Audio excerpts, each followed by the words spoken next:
Hey, Spencer, if you're watching this, stop texting me because it's interrupting my my video blog or my webcast here. I'm hearing the things. And by the way, a lot of people I know are following Spencer on Twitter. He's got a lot of followers these days. He says he tweets out a lot of important stuff. So if you're not following him, and by the way, follow me. If you're not following me on Twitter, I'm now almost at 200,000 Twitter followers. We're getting close. I'm also almost at 300,000 YouTube subscribers. So if you're listening, if you're watching this and you don't subscribe to my YouTube channel, subscribe, right? Follow, friend me on Facebook, follow me on Twitter, and get your friends. Tell as many people as you can because it's important. Because this is the beginning of the end, really. I mean, this is how the crash begins. But more and more people need to get educated because if they just turn on their television and listen to the nonsense, they're not going to have any idea what's going on. They're always clueless. They need to wake up, right? I mean, I've got, I forget if it's the red pill or the blue pill that makes you see the truth, but I've got the one that makes you see the truth, right? So if you don't want to keep eating, an imaginary steak, if you want to know what you're actually eating, then you got to tune into the Peter Schiff Show. Anyway, let me get to this $100 question. Oh, I already got the $100 question out of the way on the options. So now I'm going to Galen Ross. This is a $50 question. I'm a 21-year-old college dropout. Oh, wow. Where'd you get the $50? Who moved out to LA and had just barely become profitable with my film business. Okay. What should I do? Continue this work? I don't have enough to invest in gold. I still have borrowed money from my parents. I feel bad about taking your $50. Then what do you think the bigger implication of hyperinflation is if the dollar remains the global currency or doesn't remain? Do you think the dollar will be replaced? Okay, well, that's a lot of questions, so I'm going to make sure and answer them. First of all, I do think the dollar is going to lose its status as the reserve currency. You can't do what we're about to do and still have the reserve currency. So the dollar is going to lose that status. And with it, the U.S. standard of living is going to come collapsing because the U.S. standard of living is based on the dollar being the reserve currency. So we can create money out of thin air and then use it to buy goods and services, or goods mostly, that are produced in other countries. What's going to replace the dollar? That's an easy one. What did the dollar replace? It was gold. People think the dollar replaced the pound. No, it didn't. It replaced gold. Gold was the monetary anchor before the dollar.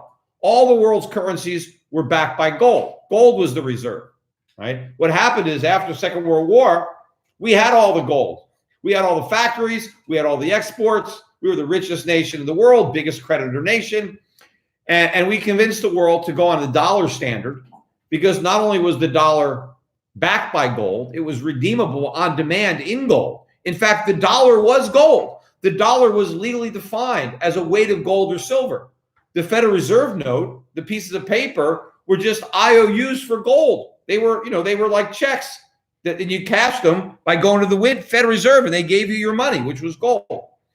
So that's what happened. And then, we defaulted on the checks. They became rubber checks because we created so many during the 1960s because we fought the Vietnam War, the war on poverty, Great Society, all the stuff that we did. We paid for the moon mission by running deficits and printing money. And then the dollar started to crash and gold took off and we went off the gold standard. Well, now the world is going to go off the dollar standard and go back on the gold standard. Gold is going to be remonetized. Gold is going to resume its role as the reserve asset for central banks, and the price is going to be much, much higher when it happens. In the meantime, before the central banks try to gobble up all that gold, because they need a lot, buy what you can right now and buy your silver. Now, getting back to the other question on what to do about the film industry, look, the film industry is a great industry. I mean, California, you should come down to Puerto Rico. We have a thriving film industry here, and you can do it more tax efficiently. A lot of people are coming here to produce films in Puerto Rico. So you should check out what's going on here. But, I don't know. I mean, obviously, LA is a great place to be as far as the industry, and that's where a lot of stuff is going on. We export a lot of our entertainment products. There's all sorts of ways to distribute entertainment now. So it's a good industry. So I would say if you're passionate about it, stay with it, and try to be successful. Anyway, let me go on to the next question. How long until do we have until the dollar crashes? I don't know. Just assume it's going to be tomorrow, because it might be. One day it will be tomorrow. But do we have a week? Do we have a month? Do we have a year? I wouldn't push it. I mean, look how fast things are unraveling. So just assume that this thing is going to unravel much faster now. So just plan for the dollar collapsing tomorrow and just do whatever you can to get rid of your dollars. You know, and if you just want fiat currencies, you know, go and buy my foreign bond fund, which has short-term government debt in countries that aren't as broke as the United States. So if you have to be in paper, then, you know, be in at least the least bad paper.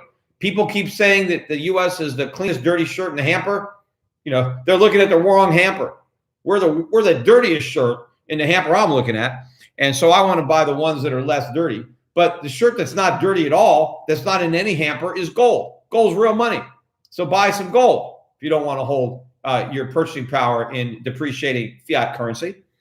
And just, you know, move as quickly as you can, or, you know, own real assets like the stocks that we're buying around the world. And don't worry about the current price in dollars.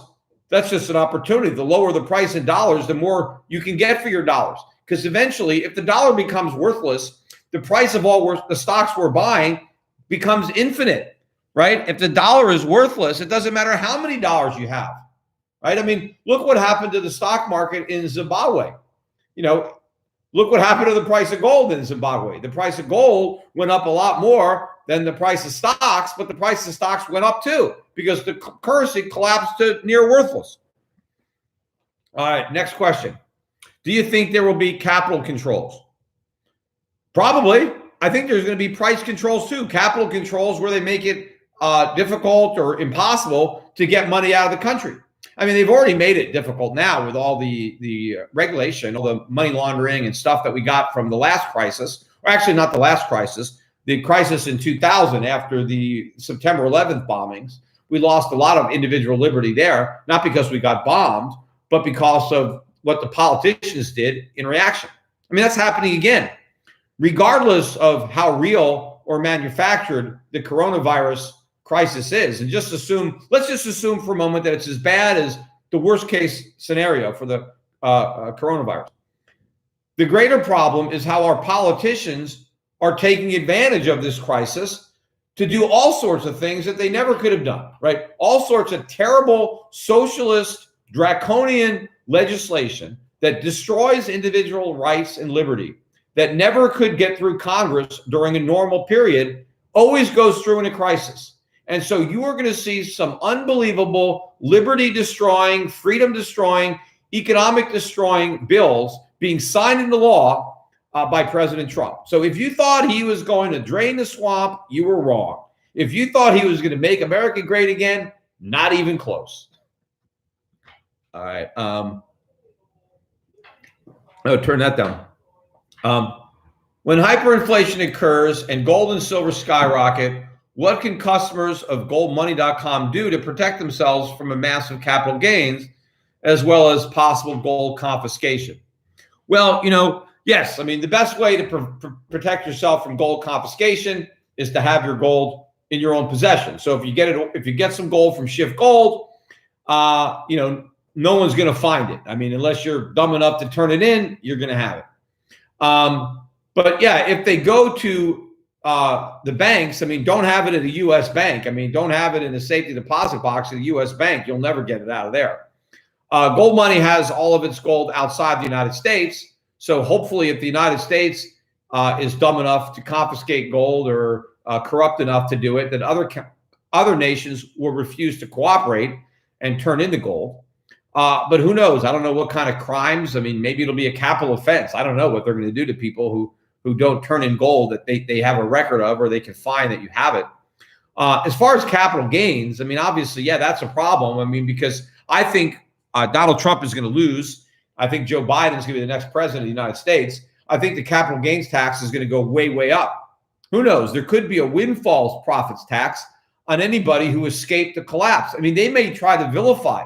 They may try to blame the hyperinflation on the speculators who own gold. And they may say, we're not going to let these speculators profit while other people are suffering. Let's have a 90%, 95% capital gains tax on gold, when it's not even really capital gains. You're just avoiding a massive loss due to inflation. So I don't really know. Obviously, if you have the gold in your physical possession, if you never sell it, then you have no tax to pay.